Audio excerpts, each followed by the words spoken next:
YouTube, it's Gdansk TCG here, and welcome back to another TCG video on my channel. On this channel you get daily Pokemon TCG content, so if you're new to the channel, be sure to hit that subscribe button. We are slowly but steadily making our way to 100,000 subscribers, so you could be helping that out, and I'm very excited to, of course, hit that milestone. I've been making videos for more than 10 years, and we're almost there, ladies and gentlemen, so I want to thank every single person out there already. Also, if you like the video at any given point, yeah, you can also slap the hell out of the like button. It is super effective and helps out the channel tremendously. With that being said, we're going to be talking about the Gdansk Regionals coming actually this weekend. I'm actually flying my way over there on Friday, so it's going to be quite the fantastic journey, because I've been to Gdansk before, a beautiful city, and we're going to be playing some more Pokemon. That's right, we did incredibly well during the last couple of regionals. We are well on our way with the top 125 race over here in Europe.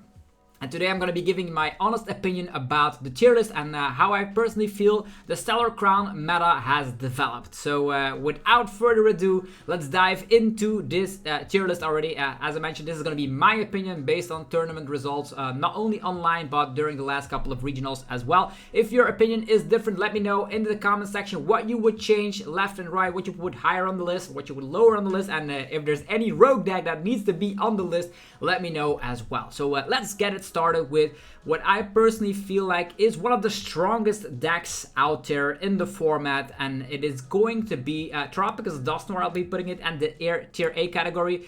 This is a deck that actually surprised me a lot, because if this deck goes first, it is going to be monstrously good.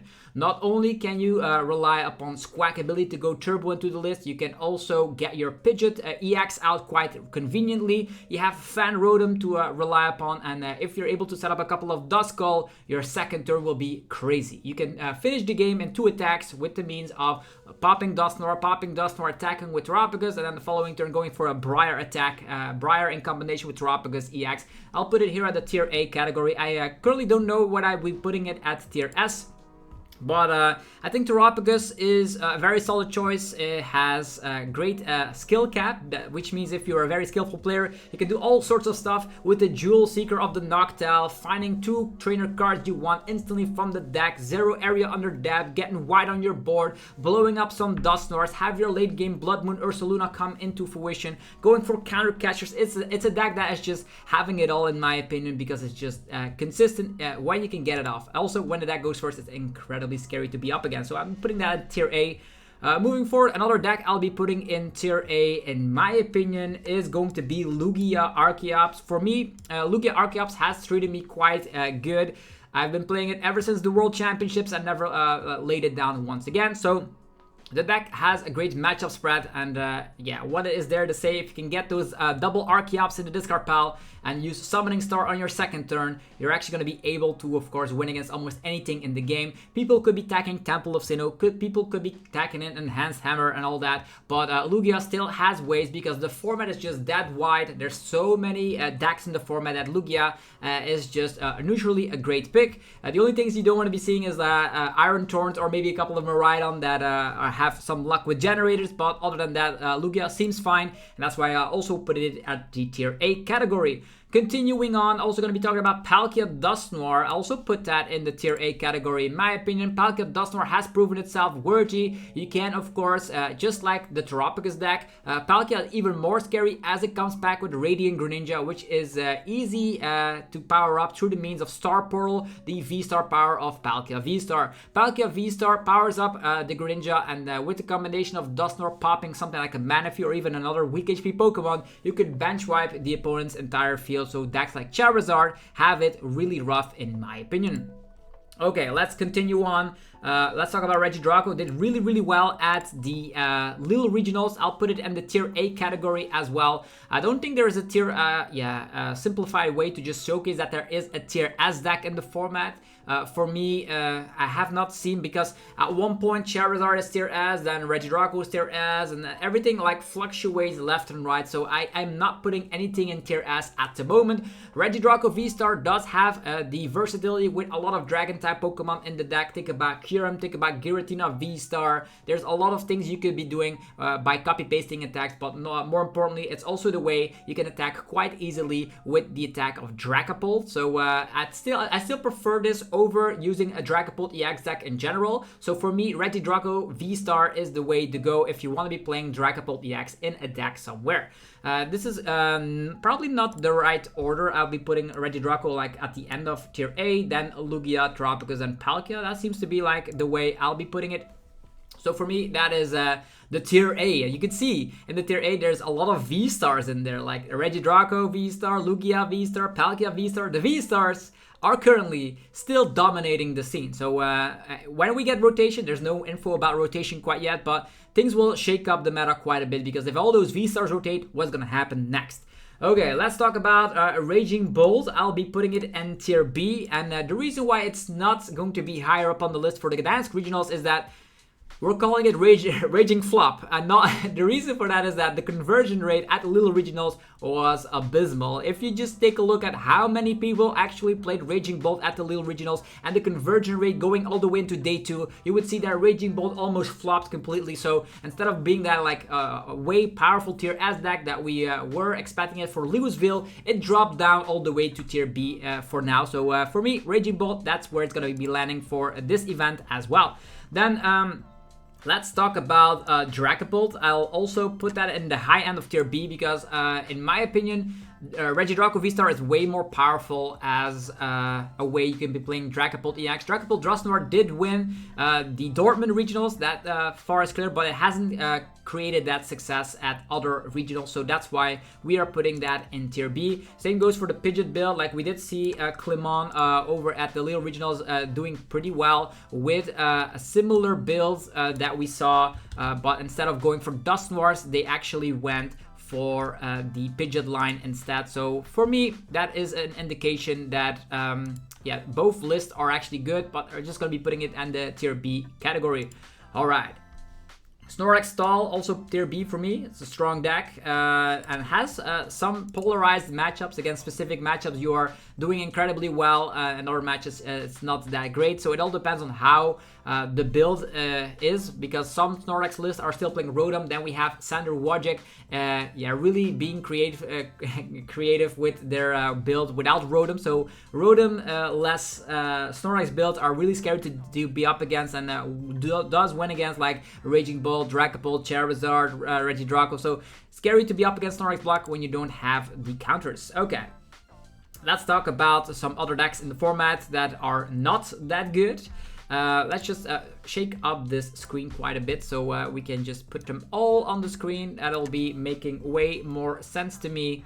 Let's go. So for now, we do have yeah, a couple of tier A decks, a lot of tier B decks, but what else is in the format? Let's just get it out of the way with decks I personally would never touch. That is going to be Chimpao in this format, with tons and tons of spread available. Think about Dragapult EX, think about Kyurem, think about Dusknoirs. You're no longer safe. Chimpao tier D instantly. Then a deck that came out of the woodworks through the means of the Lille Regionals was Gouging Fire. Let's put that in the tier C category. It's a very aggro deck with the combination of Monkey Dory, with Kieran, with stuff that can help boost its damage output. It can actually get to the numbers to even one-shot stuff like Charizard. Talking about Charizard, I'll put that in the high end of tier, maybe to put that in tier A as well. Is it still great? In my opinion, it is still great, so I'll just put it in tier A as well. So lots of tier A decks. If you want to be winning a tournament, I'll be putting something from the tier A decks. They're all having something great going for them. So we have Regidrago, Lugia, Terapagos, Charizard, and Palkia are the most expected decks that I'll be seeing at the upcoming events. They have there are established archetypes. They have been performing quite well. And tier B for me is Dragapult, because I still think Regidrago is better than Dragapult. So if you want to be spreading left and right, it's probably better for you to pick up Regidrago. Then we also have Snorlax Block, and then Raging Bolt in there as well. And then for tier C, I already put Gouging Fire in there, but there are still other aggro decks in the format. Think about Turbo Roaring Moon in the same category going first. You can get that attack off quite conveniently, and the reason why I'm putting these other aggro decks in tier C besides Raging Bolt has more HP, it has no weakness, and it is way more consistent in my opinion. You don't actually need the Sada if you go first. With the other decks, Sada is like mandatory, as the attackers actually need yeah, a 3 they need 3 energies to attack, so there's that. So Gouging Fire, Turbo Roaring Moon, and then also Miraidon. I'll put that in the same category as a Turbo Aggro deck. But Miraidon also comes back with the MP very much, Iron Hands at its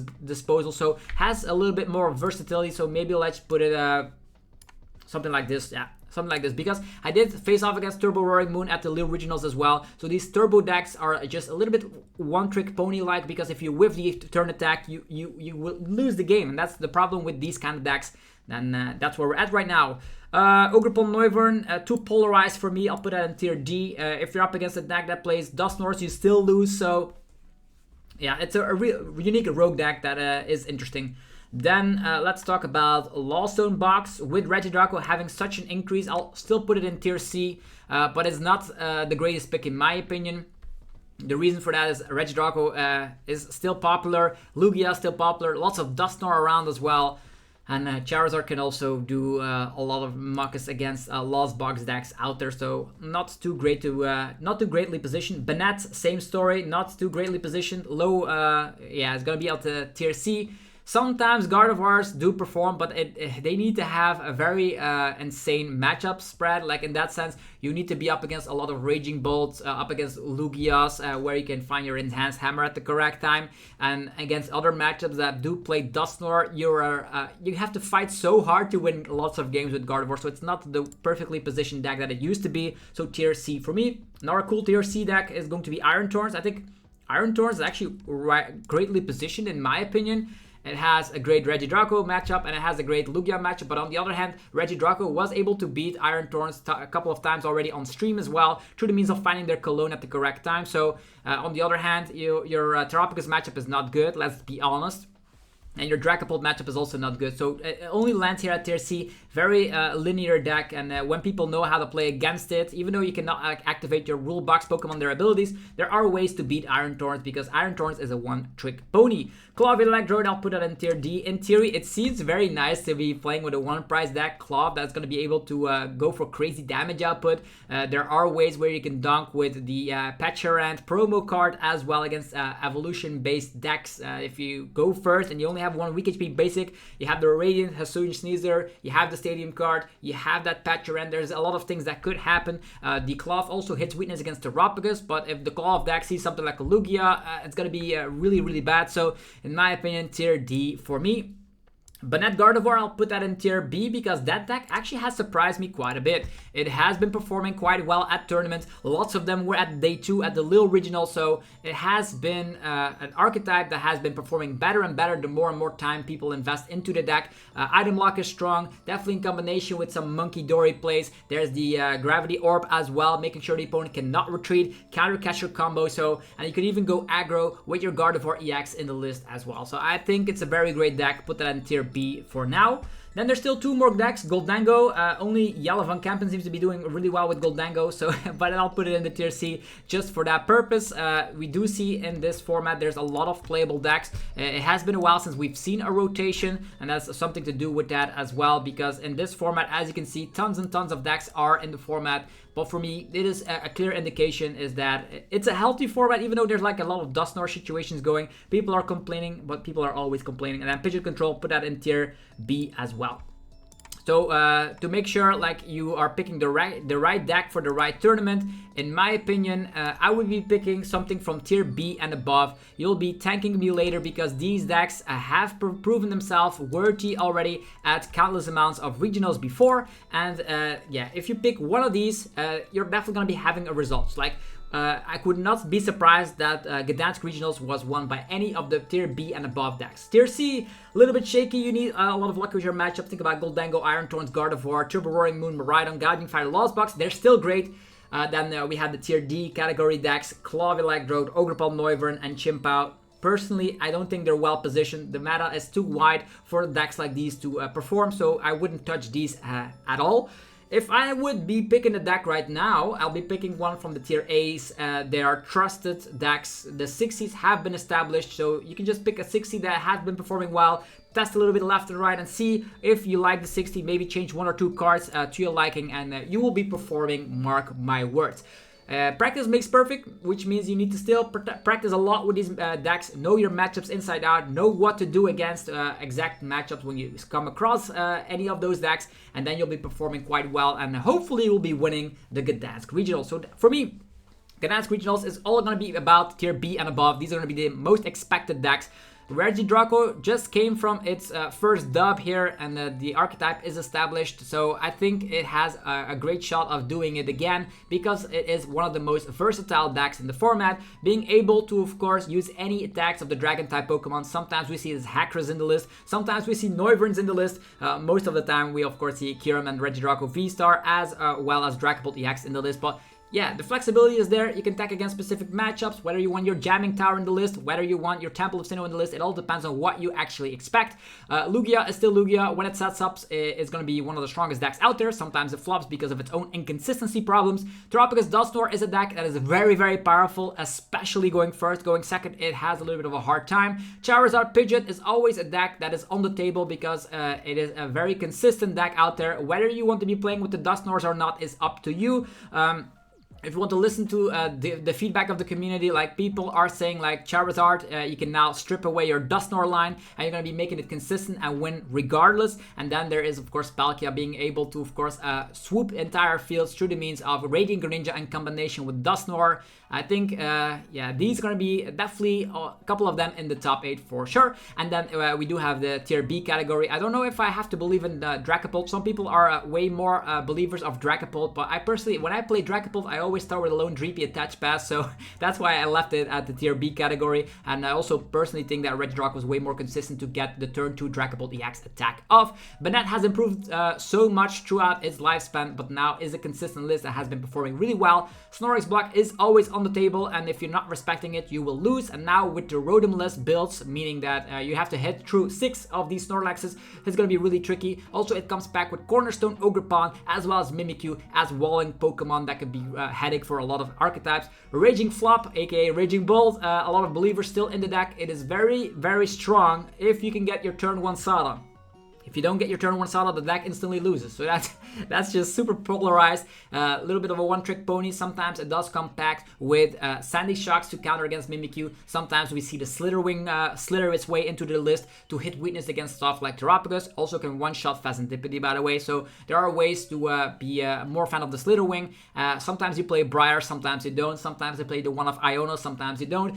Pidgeot Control has it a little bit tough because, in that opinion, there's a lot of Dusknoir situations happening in the tier B and above categories, and you also should be taken into account that with such a high variety in the top tier decks is that you cannot have an answer against everything in the format, so it's going to be really tricky. So the control players out there, Sander Wojcik, Alessandro Crimascoli, you're going to have to do your best to, of course, yeah, counter this meta game. But we're at the end of the Stellar Crown format, so you guys should have plenty of experience. So if you guys have any questions, let me know down below in the comment section. Let's get a discussion started. Which deck is going to be winning the Gdansk Regionals? I want to hear your predictions down below in the comments. For me personally, tier A's are are where it's at. I cannot personally put a tier S deck because at 1 week it is Regidrago, in the other week it is Terapagos, in the other week it is Charizard. It always flip-flops, so for me, no tier S deck in this format. And we also see that when we're taking a look at the different top 8s that we had in this format. Also, if you guys enjoyed the video at any given point, let me know by rocking the hell out of the like button. Helps out ridiculous ways as always. And be, of course, sure to check out the sponsors that make the videos possible. DragonShield.com for your sleeves, binders, and deck boxes. Use the coupon ZAPLOS5 to get 5% off your order. TC Evolutions for your ability tokens, damage counters. You can get 10% off using the coupon ZAPLOSTCG. Definitely do so.